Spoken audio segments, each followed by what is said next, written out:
The Airbnb at Barrow Hill.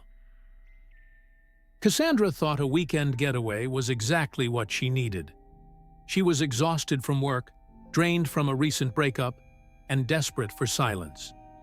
When she found a charming cottage listed on Airbnb, nestled in the woods of Barrow Hill, she booked it instantly.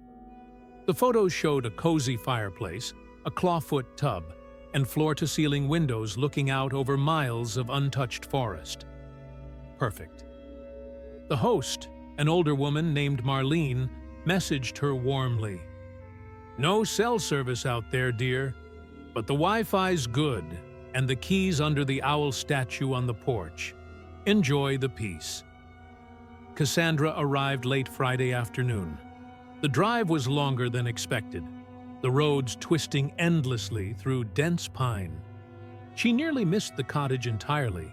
It blended into the landscape like it had grown from the earth itself. Inside, it was just like the pictures. Clean, quiet, homey. She unpacked, poured a glass of wine, and curled up with a book by the fire. For the first time in weeks, she felt calm. That night, she heard footsteps, not loud, just soft creaks, like weight shifting across the floor above her. She froze, listening. The cottage had no second story. She checked. Maybe it was the roof settling, she told herself, or a raccoon. Still, she locked the bedroom door. The next day, the Wi-Fi cut out. Cassandra tried restarting the router, but it blinked stubbornly at her. Without signal or connection, she shrugged it off. A digital detox couldn't hurt. She spent the day hiking, reading, relaxing. But as night fell, she couldn't ignore the feeling anymore. The sense that she wasn't alone. It was in the way the shadows gathered in the corners, the way the trees outside leaned a little too close to the windows, the way the quiet wasn't peaceful, but watchful. That night, the footsteps came again, this time closer, followed by whispering. Cassandra bolted upright in bed. The whispers were coming from the living room. She tiptoed to the door, pressing her ear against the wood. "She's here now. Won't leave. Just like the others." She yanked the door open. The room was empty. She wanted to leave, but it was pitch black outside, and the road back was unforgiving. She decided to wait until morning. At dawn, she packed her things quickly. When she went to grab the keys from the kitchen counter, they were gone. In their place was a note. "Stay." She stared at it, heart pounding.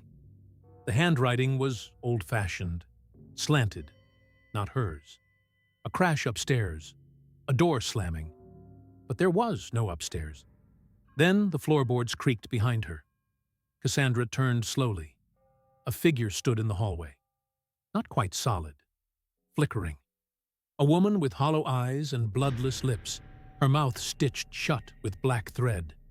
She raised one hand and pointed. "You shouldn't have come here." Cassandra ran. She didn't care about her bag, the keys, or the winding road. She sprinted into the woods barefoot, branches slashing her skin, breath tearing through her lungs. She didn't stop until she found the road. Hours later, she flagged down a car. The driver didn't speak as she sobbed out her story, just nodded. "I've picked up 4 like you," he said finally, "all from that same cottage." He didn't take her back. He took her straight to the nearest town. Cassandra tried reporting it. No listing showed up under the name Barrow Hill. No records of a Marlene. No property registered in that location.